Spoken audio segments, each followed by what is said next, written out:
atina baptisma in kan umti in shelo ni mo in shelo mo ni mo ni chuwangin atina baptisma kan zamin ate in kanum par puinain bithisinga ta sista kai thon khan keini ko nungan fain kan nan athina an puya ama ne kan zong to si chuan athole nan pui ko in kan zong ko kang le tok dai na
baptism program to takin kan zo tiya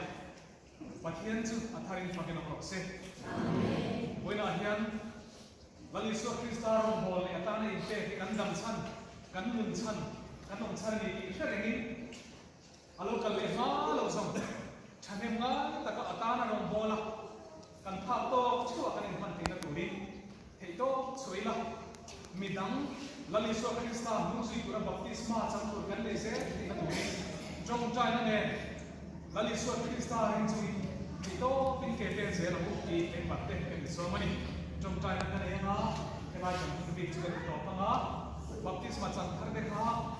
kan long ku in ke na chi bai khai thang lo tu ra ngai da chi bai che kan tum don en di kan se no le ni ole trong trai